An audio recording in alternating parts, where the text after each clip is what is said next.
about acquiring, not leasing, not having it short term. We're talking about acquiring. And if we don't do it, Russia or China will. And that's not going to happen when I'm president. Donald Trump insists the United States needs to own Greenland to prevent Russia and China from doing so. He says it can be done the easy way or the hard way, but ownership is a must. In fact, the White House asked Greenland to choose. A picture posted on social media by the White House handle showed sleighs at a crossroad with the United States on one hand and Russia and China on the other. Which way Greenland, asked the post. But why is the United States making Greenland and Greenlanders choose in the first place? It's not a choice for the United States to make. Trump has urged that US control or influence over Greenland is needed for national security to keep Russia and China away from its expansion plans.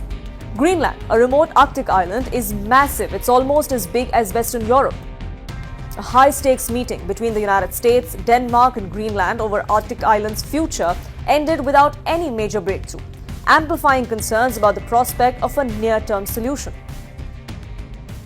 Well, we're going to see what happens with Greenland. We need Greenland for national security, so we're going to see what happens. If we don't go in, Russia's going to go in and China's going to go in.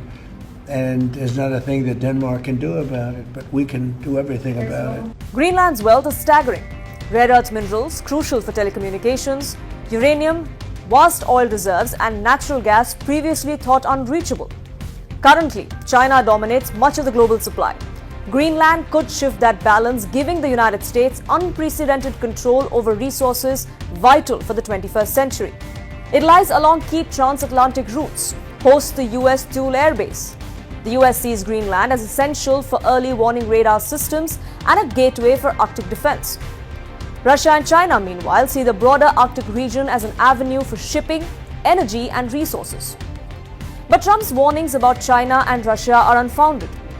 Independent data and analysts show no mass Russian or Chinese fleets that are swarming Greenland's waters. US strategy documents highlight the potential for adversary activity in the region, but don't point to any active bases or deployments on Greenland itself. China has research vessels in the Central Arctic Ocean, and while the Chinese and Russian militaries have done joint exercises in the region in the past, they have taken much closer to Alaska. Ни Россия, ни Китай не заявляли ни о каких подобных планах. Нет никакой фактологической информации, которая могла бы хоть в чем-то подтвердить подобные обвинения. Это раз. The Northern Sea route, a maritime route in the Arctic Ocean, is becoming easier to navigate due to the melting ice.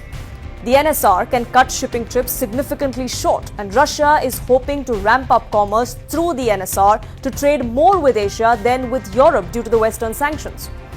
Last year, the number of oil shipments from Russia to China via this route rose by a quarter. China is also probing the region.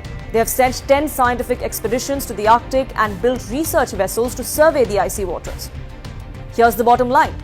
Russia is active in the Arctic and expanding its military footprint, but not specifically targeting Greenland. China is also interested. They're interested more so in the shipping and minerals and the economic leverage that they would have, but no bases or any forces in the region or in Greenland itself. The US views their activities as part of a strategic competition, influencing how it frames the issue. Greenlanders and Danes emphasize sovereignty, rules-based diplomacy, and caution against these alarmist narratives. So do Russia and China actually pose a threat to the United States in Greenland as Donald Trump suggests? Well, the straightforward answer is no, at least not in the direct military sense. What exists is a broader strategic competition over Arctic influence, climate-linked access to resources, and shipping routes, and both sides are watching each other closely. Now, in the Arctic, perception often matters as much as presence. President Donald Trump's rhetoric comes amid a heightened scramble for the region. Whether Greenland becomes a zone of cooperation or conflict will entirely depend on diplomacy, respect for sovereignty, and how the major global powers choose to engage in a rapidly changing world. But one thing is clear, Greenland is no longer just ice and snow. It's a geopolitical chessboard, and China, Russia, and the United States are all making their moves.